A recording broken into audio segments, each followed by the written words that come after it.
You're in a meeting. Your manager is sitting right next to you. And the client turns to you and asks a question you didn't prepare for. What do you think of our competitor's product? Be honest. 4 seconds. That's what I had. Say something honest, and you might undercut your own company in front of the client. Say something safe, and you sound like you're dodging the question. And your manager is right there, watching which one you pick. Kim had 4 seconds. She picked a third option nobody in the room expected.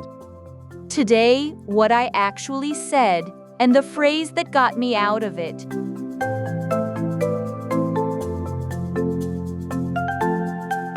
Welcome back to English in the Wild. I'm Alex. And I'm Kim. And today's episode is about me, so this should be fun. One real workplace situation broken down into English you can actually use. Today, being asked for an honest opinion you can't safely give. Real situations, real people, real language. This is a different kind of small talk problem. It's not about opening a conversation, it's about surviving one you didn't choose to be in. With us again, Kai, who's going to tell us what he would have done wrong. And Professor Maya, who's going to explain why honesty is the wrong goal here. Kim, set the scene. Where were you, and who asked the question? It was a vendor review. My manager, me, and 2 people from the client side. One of them had clearly used our competitor's product before. About 20 minutes in, she just asked it, straight out. What do you think of theirs, honestly? In front of your manager. In front of my manager, who I could feel go very still next to me. I think I would have just said ours is better and moved on. That's what I wanted to say. But she'd clearly used both products. If I lied, she'd know. And then everything else I said in that meeting would sound like marketing. So what did you actually say? I said, honestly, their onboarding is smoother than ours right now. Where we pull ahead is in the reporting. That's usually the thing teams miss once they're a few months in. You criticized your own product in front of your manager. I criticized one specific thing, and then I redirected to something true and specific about us. It wasn't a takedown. It wasn't a defense. It was just accurate. And afterward, my manager told me that was the most convincing 5 seconds of the whole meeting. Maya, why did that work? Kim basically admitted a weakness. Because she didn't treat the question as a loyalty test. Most people hear be honest, and they hear a trap. Say something bad, look disloyal. Say something good, look dishonest. So what's the actual goal, if it's not honesty and it's not loyalty? It's about relevance, not honesty. The goal is to say something true and specific enough that it makes you sound like an expert, not a salesperson and not a critic.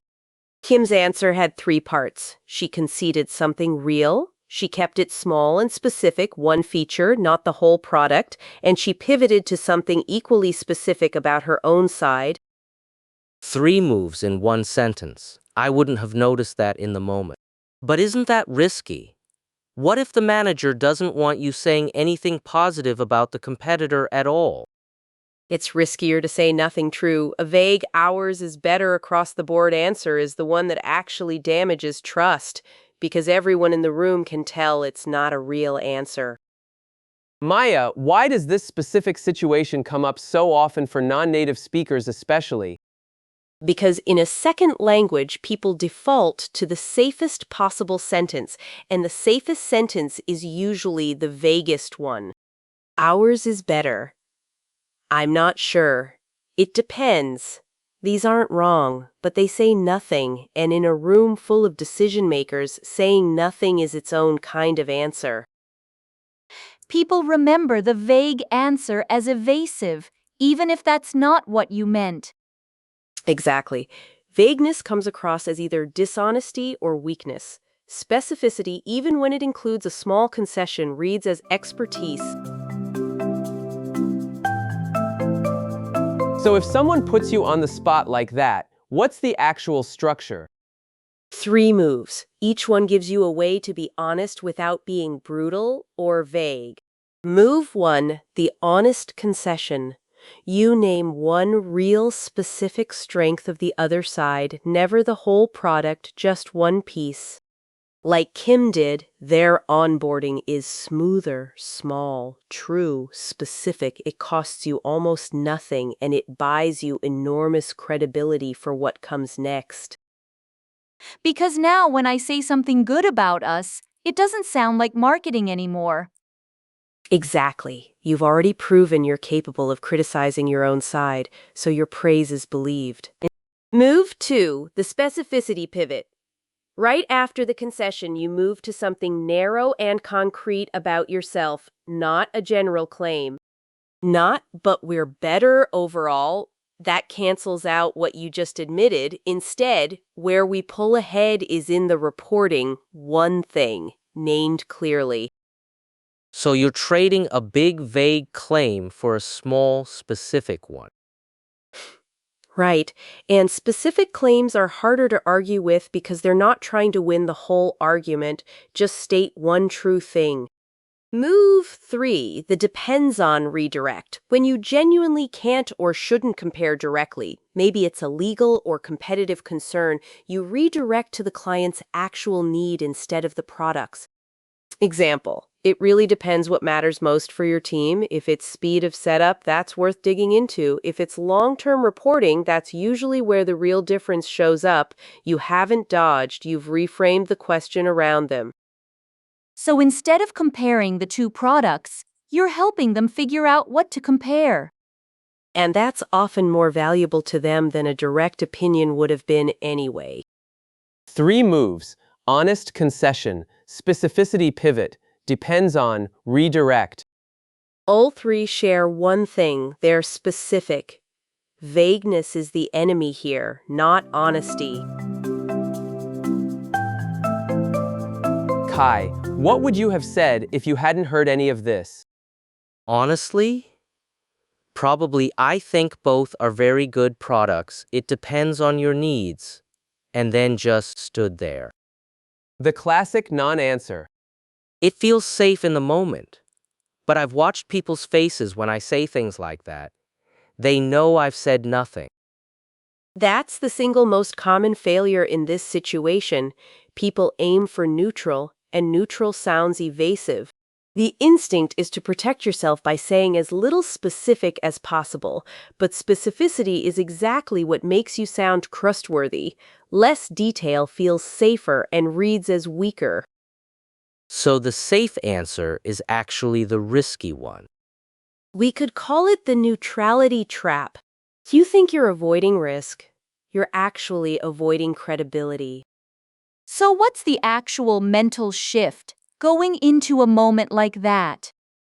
Stop asking yourself, what's the safe thing to say? Ask, what's the one true, specific thing I can say that doesn't damage anyone? There's almost always one, a real strength on their side, a real strength on yours, or a real question about the client's actual needs. So the goal isn't to win the comparison, it's to be the most credible person in the room. Exactly that. Credibility beats loyalty in that moment every time, and ironically, it's also what makes you look most loyal to your own side. But what if my manager actually gets upset? What if they wanted me to just say ours is better, full stop? That's a real fear. I had it walking out of that meeting. It's a fair concern, and here's the honest answer. A good manager will back a specific, credible answer over a vague, loyal-sounding one almost every time. Because the manager's real goal isn't make our product look perfect, it's make the client trust us. Those aren't the same goal. Mine actually said afterward. I was nervous for a second, then relieved. That answer made us look like the adults in the room. So the manager wasn't afraid of you being honest. They were afraid of you being vague. That's it, exactly. If you're ever unsure, a specific concession followed by a specific strength is almost always safer than it feels in the moment. It felt like the riskiest 4 seconds of my year. It was actually the safest thing I could have said. That's usually how it goes. Let's practice. Kai, you're the client. Ask him the question, right now, cold. Honestly, what do you think of your competitor's product? Honestly, their setup process is quicker than ours. Where we tend to pull ahead is in the support response time once you're actually using it. That's the honest concession plus the specificity pivot back to back. Clean. Wait, Maya, what if the client interrupts me right after I say their setup is quicker? What if they just agree and cut me off before I can pivot? Great edge case. If they jump in, don't raise your volume to talk over them. Let them finish, nod, and use one word exactly. Then resume your pivot exactly. And because their setup is so quick, where we pull ahead is Exactly. And because of that, you just absorb their momentum. precisely. Now, let's dial in the delivery. Listen to the pitch. First phrase, natural speed. Honestly, they do this one thing well. Where we tend to pull ahead is in this specific area. Notice my voice at the very end. It doesn't go up, it drops. When your voice drops at the end instead of rising, it signals authority. Slowly, honestly, they do this one thing well.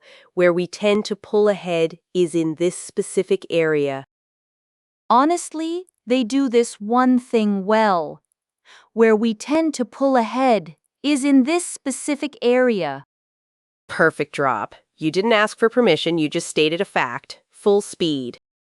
Honestly, they do this one thing well. Where we tend to pull ahead is in this specific area. Kai, second phrase, it really depends what matters most for your team. It really depends what matters most for your team. Nice pace, but you sounded like you were asking them a question at the end. Try landing matters most a touch harder and drop the pitch on team once more. It really depends what matters most for your team. There it is. That phrase buys you time and reframes the whole question without dodging it. If you remember nothing else from today, concede small, pivot specific. Last one. We'll do this one at a time so it stays clean. That's specific enough that it's worth digging into. Kim, you first. That's specific enough that it's worth digging into. Kai, your turn. Own it. That's specific enough that it's worth digging into. Notice all three phrases do the same thing. They replace a vague general claim with something narrow and concrete. That's the whole skill. Kim, what happened after that answer? The client actually followed up, asked which reporting features specifically, which meant I got to talk about the thing we're genuinely strongest at. And it didn't feel like a pitch because I'd already been honest about something else. And the woman who asked the question, the one who'd used both products, she actually nodded when I said smoother, like she appreciated that I wasn't going to insult her intelligence. And your manager? Said nothing in the room. Messaged me after. That answer probably closed it. From one honest sentence. From one honest specific sentence followed by one honest specific sentence about us. That's really the whole technique. And that's the deeper point of today's episode. Diplomacy isn't about saying less. It's about saying something true, small enough to be safe and specific enough to be believed. If this one hit close to home, here's something specific. Subscribing takes about 2 seconds, and it's the one honest thing you can do right now that actually helps the show. And if you've ever had 4 seconds to decide between honest and safe, tell us what you actually said. Not what you wish you'd said, what you actually said.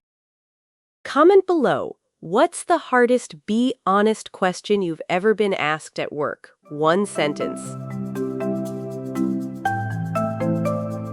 3 moves from today. First, the honest concession. Name one small real strength on the other side. Second, the specificity pivot. Follow it immediately with one small real strength on your own side. Never a broad claim. Third, the depends on redirect. When you can't compare directly, redirect to what actually matters for them. And the principle behind all 3, vagueness is the risk, not honesty. Specific and small will always sound more credible than broad and safe. Say less, and people fill in the worst version. Say one true thing, and they stop guessing. And the bonus lesson, from Kim, who thought she had 4 seconds to lose, sometimes the most convincing thing you can say is the one that costs you the least to say and the most to admit. That's a lot of words for just tell the truth but the small version. Next week, we're going somewhere Kai hasn't told us about yet. All he'll say is it involves a video call, a frozen screen, and 45 seconds of silence he can't explain. We're going to break down what you actually say when technology fails you mid-sentence and how to sound calm doing it. Subscribe.